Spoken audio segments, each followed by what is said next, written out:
And BNC political contributor Tezlyn Figaro is with us now. Tezlyn, good afternoon to you. There's two sides to this pandemic, health crisis versus political crisis. Welcome back to BNC. Absolutely. Thanks for having me. And Tezlyn, it's too bad our chief medical editor, Dr. Barrett, could not join us this hour. He actually had a medical emergency with a patient. But Tezlyn, let's talk politics and the pandemic. First off, I got to ask you, do you think this vote is too late from the CDC?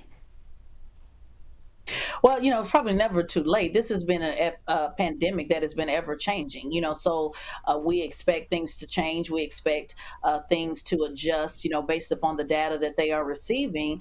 Unfortunately, for many, as things change and adjust, that continues to sow doubt in those who already have doubted this government as a whole, not even just when it comes to medical, but just politics in general. So, as we continue to see the changes with Delta variant coming ahead, and so many more other things that will be as a fallout, we can expect the change. So I don't know if we can say it's something is too late, being that this is still a very much a new pandemic as a whole.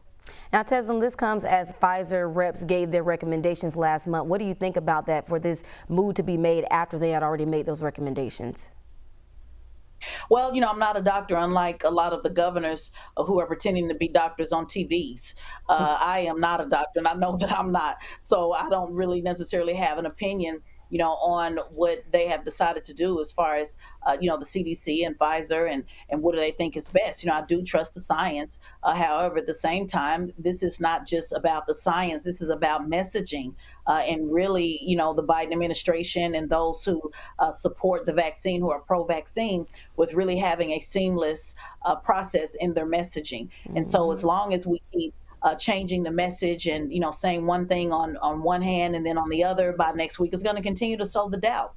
The segment that was played before we went to break, talked about Russia and interfering, in the election, with COVID, being one of the number one topics that they'll be interfering. So it just allows more ammunition, if you will, to continue to sow doubt. So I think the messaging is what is critically important, as they move forward and getting everyone on the same page. And you talk about the messaging. Mitigation measures have become a political lightning rod, if you will, with public health safety basically being at the forefront. What is the end game here? Well, the end game is you're going to continue to see, lawsuits as people continue, as entities, organizations, schools, employers continue to move forward towards, making the vaccine mandatory. There will always be one side that says, I should have the freedom to be able to decide if I want a vaccine based upon choice or medical reasons or even religion. And then you'll also have folks on the other end that says this is not about a choice. Your decision is affecting everyone, your neighbors around you. And this is a global pandemic. This is not just an American political issue that was conjured up, by folks who want to control and power. So as long as you have those two disputing arguments going out, we're going to see more of it, and you're going to see it politicized, because it just makes a good red meat, if you will, for 2022 as you move into the midterms. Folks will be held accountable for what they did and did not do during the pandemic. And then there is the Republican side, a lot of those on the Republican side, that is using this as an opportunity to say that folks should vote Republican because Republicans are going to make sure that your freedoms are always protected. So I think the businesses and organizations will continue to give people both options, just like the school, either go online or come in person. But if you do, you will need to mask up and be vaccinated. And we know, obviously, freedom versus this is a life or death situation at this point. So do you think we can actually come back from the misinformation or, of the COVID confusion? Because you touched on this a little bit ago. No, Brittany, it's over with. As far as coming back and getting sane all of a sudden, it's not just about COVID and the pandemic. It is about misinformation and how technology is used for misinformation, period. Whether it is sharing a story that has not been sourced. I've done that myself. Even yesterday, I thought something was a real source and it wasn't. Whether it is the pandemic, whether it is lies about activists, influencers, medicine, whatever it is, social media is a cesspool for misinformation. And that is just where we are. So folks have to continue to educate themselves, do their own due diligence, and leaders, I hold them responsible. I'm really getting tired, Brittany, of everything being put on the voter. Really comes down to the leaders that have budgets to educate, that have budgets that can invest in training, that has budgets in making sure that they're bringing awareness. So it's really going to be up to them, to make sure that their constituents are prepared, with the necessary information to make the right choices.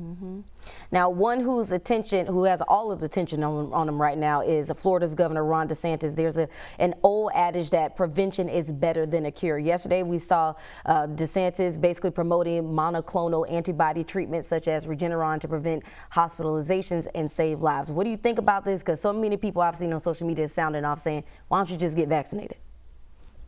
Yeah, why don't he just not run for reelection or continue to position himself for president in 2024? I don't live in Florida anymore, but Florida is my political stomping ground. I'm very familiar, lived there for quite a while, and I know how the politics is played. And this is all about him positioning himself to be the contender for the Republican Party in 2024. We don't need him giving any medical advice. He is not, trained in that area, but it doesn't matter to him. This is about red meat to his base, telling them what they want to hear, not necessarily what they need to hear. And it works. Republican messaging has always been consistent. They pound it over and over and over. I'm an independent. I'm not a Democrat or a Republican, so I can be fair on both sides. And even if Republican messaging is wrong as the day is long, they continue over and over and over and over to the point where people start to believe it. And so Democrats have to figure out what messaging will they be pushing forward in 2022. Because the messaging has changed quite a bit in the last 6 months. So they need to get it together on what they'll be pushing, as they move forward. Or people like Governor DeSantis will continue to benefit from the misinformation. Well, you can't play politics with people's lives, so that displays at the voting booth.